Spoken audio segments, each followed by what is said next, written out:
C'est parti, mesdames et messieurs, pour ce nouveau numéro de Renaissance sur HK6 Télévision qui revient sur plusieurs grandes actualités de la jeunesse qui font la une dans des associations des jeunes, dans des structures des jeunes, dans des ONG. Alors aujourd'hui, nous sommes là encore une fois des plus pour parler de la santé mentale. On y revient avec cette conférence sur la dépression organisée par les réseaux Babel International. Aujourd'hui, nous sommes là pour revenir. Il nous avait fait la promesse que cette conférence allait apporter quelque chose dans le chef de la jeunesse, allait aider certains jeunes justement à se sentir dans leur peau par rapport aux situations difficiles qu'ils subissent. Alors aujourd'hui, nous sommes là pour examiner cela, voir ce que ça a donné au sein de la jeunesse. C'était une réussite. La santé mentale aujourd'hui, après cette conférence, est prise en charge. Alors, nous sommes là avec Otiniel Moumonaï, qui a été notre invité pour l'annonce de cette conférence. Alors, aujourd'hui, nous les recevons pour voir est-ce que ça a marché ou pas. Déjà, plusieurs personnes ont dit que ça marchait, les autres, ça n'a pas marché. Les autres encore sont être. Alors aujourd'hui, lui va nous expliquer les réalités derrière cette conférence. Otiniel Moumonaï, bonjour et bienvenue sur HK6 Télévision en Renaissance. Bonjour Monsieur Héritier, vous allez bien j'espère? Oui, ça va très bien moi, ma santé elle est normale. Très bien, ravi d'entendre ça. J'espère aussi la vôtre. Tout à fait, surtout notre santé mentale, elle est bonne. Okay. C'est un grand plaisir de vous recevoir encore une fois de plus sur HK6 Télévision dans cette émission Renaissance.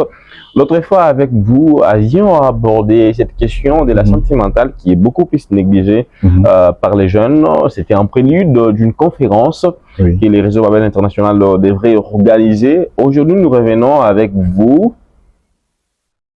Si nous voulons évaluer juste après votre conférence, est-ce aujourd'hui cette notion reste incarnée au sein de la jeunesse, la santé mentale est-elle prise en charge et prise en compte aussi? Ok, merci beaucoup pour l'octroi de cette parole. Déjà, je voudrais qu'on revienne. L'année passée, en avril 2025, c'était la toute première édition de cette conférence annuelle. Parce qu'on s'est dit de faire de cela une mission, sensibiliser régulièrement, même une fois l'an, sur la question de santé mentale. Alors, partant d'avril 2025, nous avons eu près de 500 personnes qui avaient répondu présent à cette conférence. Et l'info était quand même partie. Après cela, il y a eu d'autres actions qui ont été entamées, toujours dans le cadre de la sensibilisation. Et cette année, nous y sommes encore revenus avec la deuxième édition, toujours au mois d'avril. Et nous sommes heureux de vous informer que nous avons pu dépasser le quorum de l'année passée. Nous avons pu enregistrer une participation de 800 personnes. Près de 800 personnes ont participé à cette conférence. Et on est encore fiers de se dire que bon nombre d'entre eux ont encore eu cette information. Et particulièrement les jeunes, ça nous a également surpris de constater que les jeunes se sont quand même intéressés cette fois-ci à cette question qui est importante de la santé mentale. La question, ils se sont intéressés justement parce que d'après ce que les gens ont dit, il y avait un transport. Non, pas du tout. Pas du tout. Le réseau Babel International n'est pas un parti politique. Pas du tout, ça signifie qu'il y avait quelque chose au moins. Non, quelque chose dans quel sens, monsieur Héritier? Nous avons passé l'info. Soit disons qu'il y a une information qui vous sera donnée dans une conférence qui va parler de la santé mentale.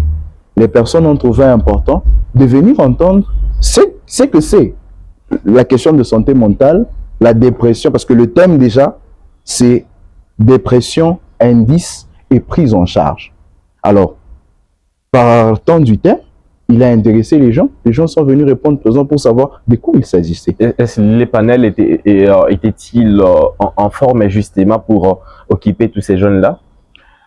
Je peux dire oui. Pourquoi? Parce que les jeunes que nous avons eus sont, pour certains, pour d'ailleurs la plupart, intellectuels. Alors, Ils ont pu avoir une matière. Nous avons vraiment fait de notre mieux déjà pour varier au niveau des panélistes. Nous avons eu des panélistes qui ont parlé scientifiquement. Nous avons eu des panélistes qui sont entrés dans un langage courant. Il y a eu des panélistes qui sont allés dans un langage terre à terre pour faire comprendre vraiment à toutes les catégories de personnes qu'il y a une question importante autour de la santé mentale. Avez-vous réuni les jeunes des autres villes, l'ICACI, peut-être la commune frontalière de Kipushi, tous ces gens-là sont venus aussi parce que ça concerne les Haut-Katanga. Tout à fait. C'était d'ailleurs une joie pour nous de constater que nous avons eu des jeunes de l'ICACI, de Mitoaba, de Kipushi, qui étaient là. Pas seulement les jeunes, mais d'autres personnalités également, de tous les 6 territoires du Haut-Katanga, qui étaient présents pour s'imprégner de ce que c'est cette question de santé mentale. Puisque la santé mentale est-elle nécessaire et une préoccupation majeure par les cadets, les soucis des jeunes, alors pourquoi vous ne pensez pas organiser cela, je ne sais pas, dans un centre de formation des jeunes ou organiser ça dans des universités? Ce serait beaucoup plus captivant, ce serait beaucoup plus intéressant avec la participation de plusieurs, au lieu d'organiser, de faire une conférence, parce que avec la mentalité, nous connaissons bien les jeunes, des conférences n'intéressent pas vraiment les jeunes. Alors si on va vers eux, moi je pense que ce serait une bonne chose. Excellent. Dans les perspectives que nous avons pour la suite des événements, parce que il y a la conférence que nous faisons, et il y a la pré-conférence. Dans ces perspectives-là, il y a une conférence d'ailleurs, je prends ça à titre d'exemple, l'école de santé publique organise au mois d'avril ici une conférence qui va parler de plusieurs thèmes et particulièrement du thème la santé mentale chez les jeunes, dépression chez les jeunes. Alors, nous avons eu cet honneur d'être invités de cette dite conférence où nous allons devoir apporter encore une lumière sur ce que c'est la dépression, sur comment s'en sortir, sur comment aider les autres, particulièrement les jeunes, parce que cette activité va concerner principalement les jeunes. Alors, pour vous dire qu'on ne se limite pas qu'à faire des conférences hors cadre où on peut rencontrer beaucoup de jeunes, mais nous y allons. Parce que, mis à part cette conférence qui sera organisée, il y a d'autres perspectives telles que nous faisons des descentes. Nous allons d'ailleurs entamer cela dans différentes communes de la ville de Lubumbashi, voir avec le timing et les moyens que Dieu nous prêtera, de descendre même dans les territoires pour faire une sensibilisation dans des structures de jeunes, des structures des femmes que nous pourrons retrouver facilement, afin qu'ils puissent aussi relayer l'info auprès de leurs connaissances, leurs membres de famille et consorts.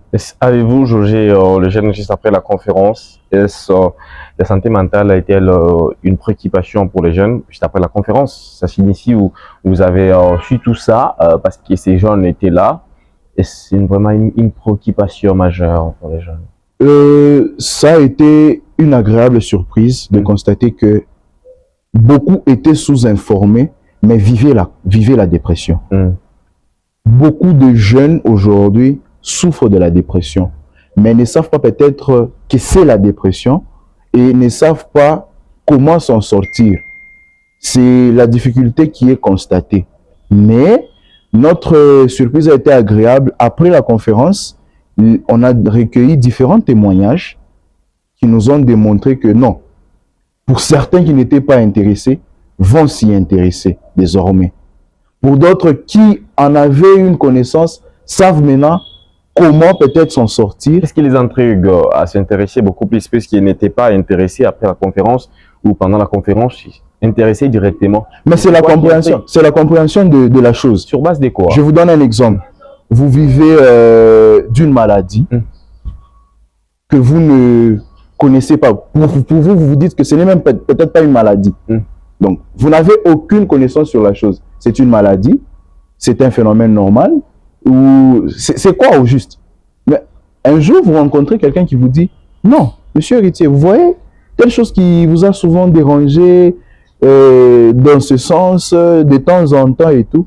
Non, il s'agit de ceci, de ceci, de ceci. Il vous donne tous les éléments qui vous aident à comprendre la chose. Ah, là maintenant, vous vous dites, ah, ok. Donc ça, c'était une maladie. Il y a des pistes de guérison. Ah, ok. Je constate d'ailleurs qu'effectivement, j'en souffre. Ou j'en ai souffert. Comment je me suis en sorti? Comment je peux aider les autres? Parce que ils se sont rendus compte qu'ils sont eux-mêmes victimes de la dépression, ou ils ont des membres de leur famille, de leur entourage, qui sont victimes de la dépression. Mais tout ce temps ici, ils n'ont jamais su comment s'y intéresser, parce que pour eux, c'était peut-être quelque chose de passager qui passerait seul, mais ayant appris que ça peut tuer. Notamment quoi, parmi ces maladies qui sont beaucoup plus ignorées, ces souffrances qui sont ignorées, alors que c'est même la dépression mentale parmi lesquelles vous citez.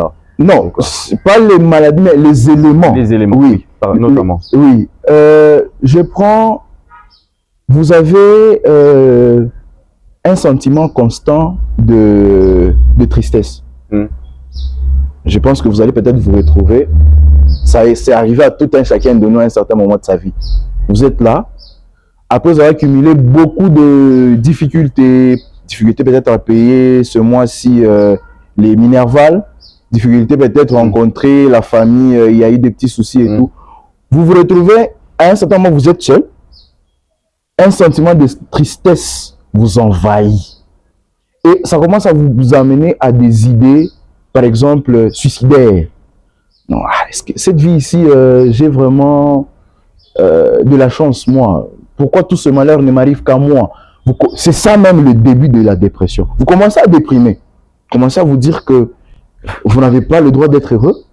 Vous n'avez pas le droit aussi de faire des vacances, par exemple, de se détendre. Pourquoi? Parce que vous êtes tout le temps dans les pleurs. Et ça commence à vous faire déprimer petit à petit. Vous sombrez dedans. Et qui sait, ça a conduit certains au suicide. Attendre seulement que Réseau Babel International organise une conférence pour apprendre cela, parce que la dépression, elle est là tout le temps. Oui.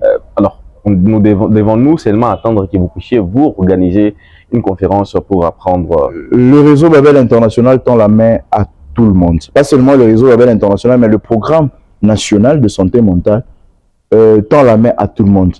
Toutes les personnes qui trouvent une importance d'en parler, nous sommes vraiment ouverts à les accueillir, à les donner des informations nécessaires, de façon qu'ils puissent aussi ou elles puissent aussi relayer l'information. Parce que quand la chose est divulguée, la chose est connue de tous, elle peut trouver solution. Directement, la conférence n'aura plus d'importance? Non, la conférence, elle reste importante parce que c'est un moyen de communication. C'est un moyen qui nous permet de réunir les personnes intéressées ou non intéressées dans un cadre où nous allons donner les infos. Je vous donne un exemple. Nous sommes là, nous organisons la conférence. Dans cette conférence, nous avons eu à recevoir des personnalités telles que des députés nationaux, des députés provinciaux, des artistes musiciens, des directeurs d'écoles, des recteurs d'université. Ces personnes, quand ils viennent, ils ont l'information.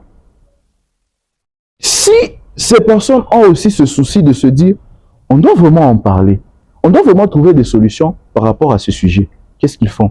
Ils vont aussi dans leur milieu, ils en parlent. C'était 500 personnes qui ont eu, je m'excuse, qui ont eu l'info. Ça sera 1000 étudiants dans une promotion, ça sera 1000 enfants dans des familles qui vont en parler.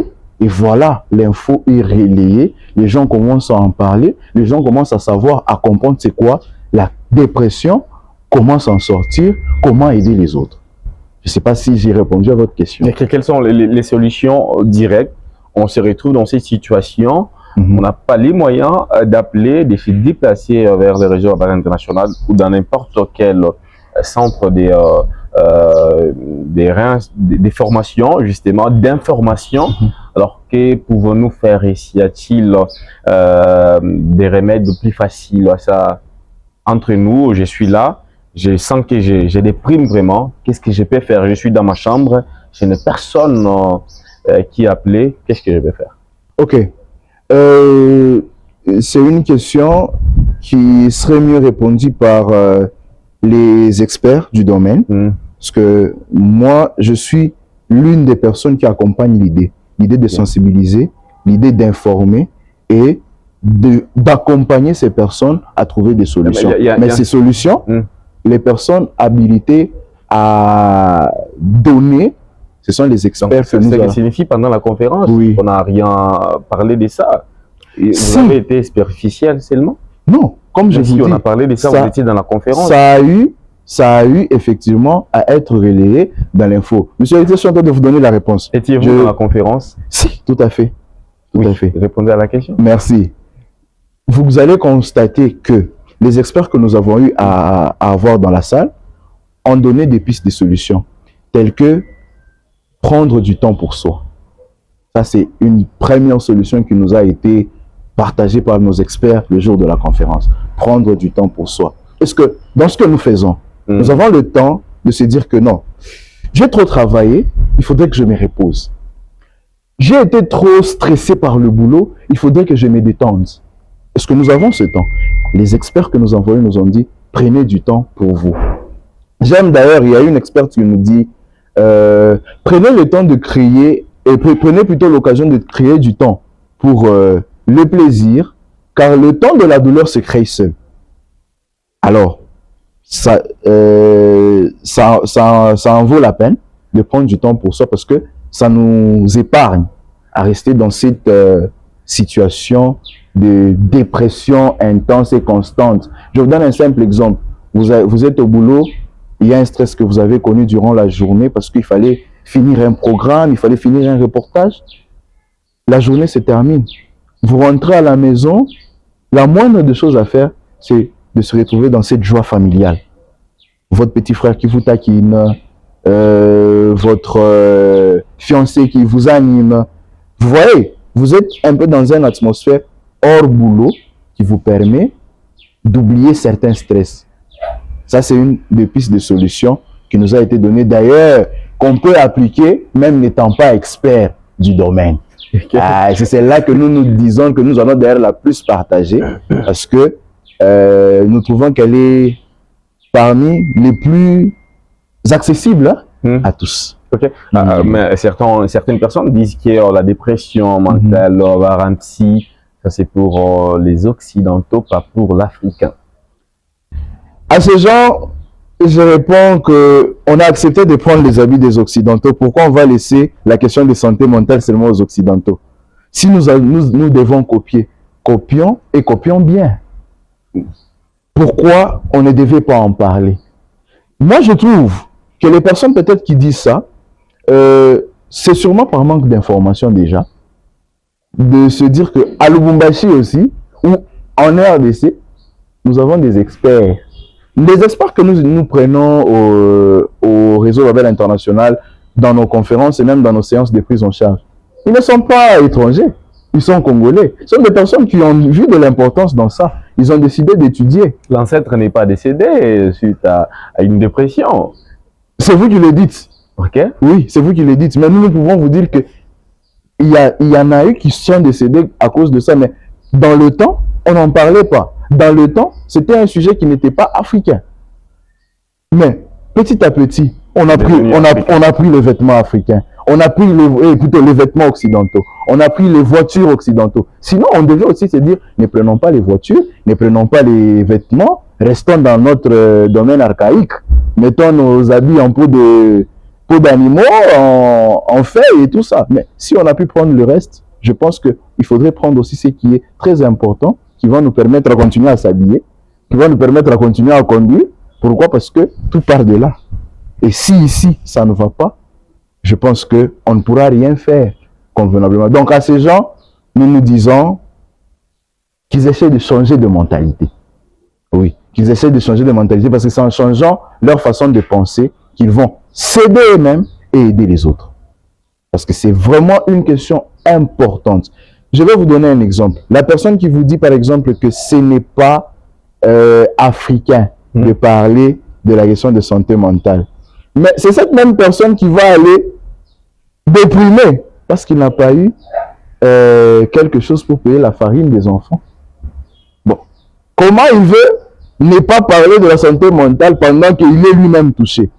À moins qu'on veuille mourir. Mais si on veut vivre, je pense qu'on va trouver des solutions. Avez-vous pensé toutes ces personnes aujourd'hui victimes des guerres dans la partie est de la République démocratique du Congo? Ces personnes ont beaucoup plus exposé à cette situation. Avez-vous pensé à elles? Oui, tout à fait. Nous avons une représentation du réseau Babel International à Goma également.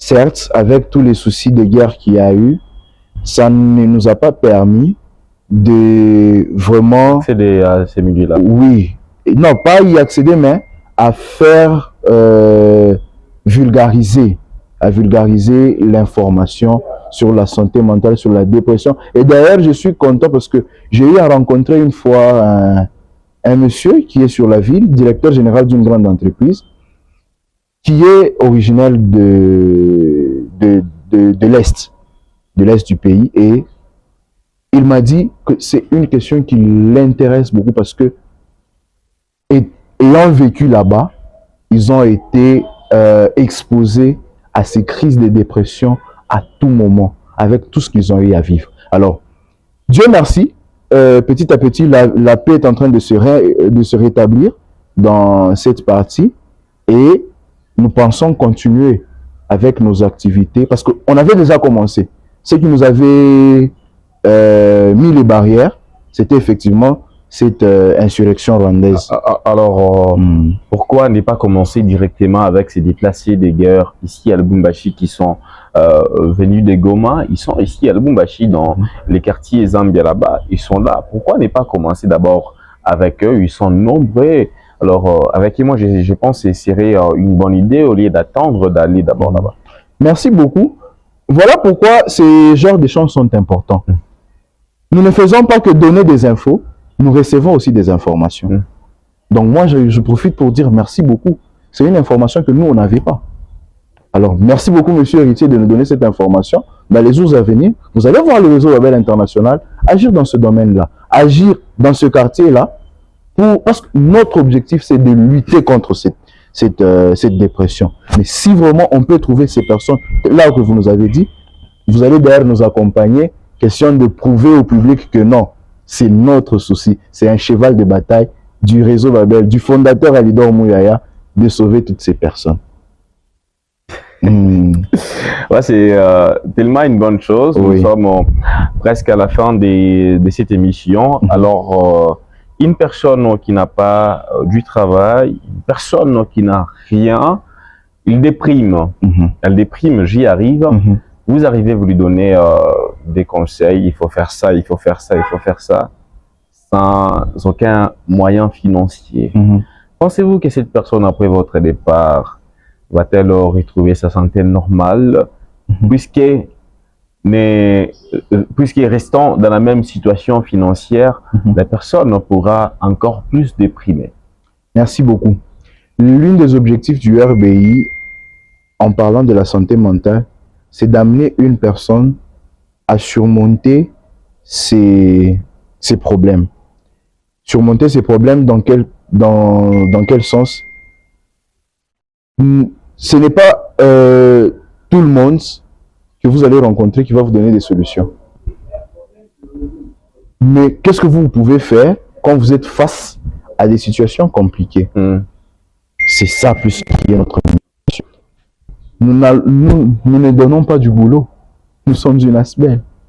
Mais nous vous aidons quand même à ne pas tomber dans la dépression, à déprimer totalement, parce que non, vous n'avez pas de boulot. Nous vous aidons à surmonter, à vous dire que, ok, aujourd'hui, ça ne peut pas marcher, mais demain, ça peut marcher. Qu'est-ce que d'ailleurs je dois faire? D'où nous avons un autre programme qui vient en appui pour permettre aux personnes de s'en sortir. Nous avons des programmes axé principalement sur l'accompagnement et l'encadrement des jeunes, par exemple. L'année passée, nous avons lancé un concours intitulé Concours Mwangaza Prix Likunde. Ce concours visait à promouvoir les idées entrepreneuriales des jeunes en leur accordant des financements pour leur permettre de démarrer quelque chose. Donc, déjà une petite solution que nous avons pu trouver aussi là-bas, c'est ce jeune-là qui déprimait par exemple, parce qu'il n'avait pas de l'emploi, nous avons dit que tu peux faire l'entrepreneuriat. Il va, il monte une idée entrepreneuriale, il l'amène. On se dit, ok, il a amené l'idée, mais si encore on ne fait rien, ça serait comme si on a détruit, parce qu'on a construit pour ne pas finir. Si l'idée est très bonne, l'idée va beaucoup plus promouvoir, vous l'étouffez, vous... Oui, non. Vous l'étouffez, vous la prenez, vous? On ne l'étouffe pas. On finance, on l'accompagne. Si on ne peut pas nous financer, on lui trouve des structures qui peuvent financer. Parce qu'on ne va pas se mentir. Un jeune peut amener un projet qui va vous coûter dans les 50 000 $. Vous n'avez pas 50 000 $ à donner à un seul jeune. Mais vous pouvez l'aider à trouver des pistes de solutions où il peut trouver ses financements. Une conclusion, si messieurs, nous justement parlions de la santé mentale aujourd'hui en Afrique, surtout en République démocratique du Congo, qui est beaucoup plus négligée par les jeunes, toutes catégories d'ailleurs. Alors aujourd'hui, avec tout ce que nous avons comme piste des solutions, notamment prendre le temps pour soi, c'est avec Tiniel Moumonaï que nous sommes dans cette émission justement pour vous parler de ça. Alors, une conclusion pour finir avec l'émission. Merci beaucoup, monsieur Héritier. Pour conclure, moi, je peux juste appeler, bien sûr, les jeunes en particulier, mais toutes catégories confondues, à s'intéresser à la question de santé mentale. Pourquoi? Parce que tout part de là. Quand notre tête est en bonne santé, on a la capacité de bien faire les choses, de surmonter certaines difficultés et effectivement de trouver des solutions. Alors, nous appelons le public, Louchois, Okatangé ou même Congolais à donner de l'importance à cette question, à aider leurs proches qui se retrouvent dans cette dépression à trouver des pistes de solutions. D'ailleurs, je passe l'information. Après conférence, nous organisons la prise en charge, des séances de prise en charge. Donnons de l'importance à cette question pour que nous puissions avoir des personnes qui réfléchissent bien, qui savent surmonter des problèmes et nous pourrons faire de notre pays un pays plus beau qu'avant. Alors, messieurs, prenez le temps de créer du temps, des plaisirs pour vous, car les temps des malheurs se créent seuls. M'a dit Otiniel Moumonaï, tiré dans la conférence sur la santé mentale organisée par les régions Babel internationales. Messieurs, c'est la fin de cette émission sur HK6 Télévision. Merci à vous tous de l'avoir suivi. Nous avons des gens qui nous suivent depuis la France, Brazzaville, Ouganda, un peu partout en Côte d'Ivoire. Messieurs, merci à vous tous de nous avoir suivis. Renaissance revient la semaine prochaine.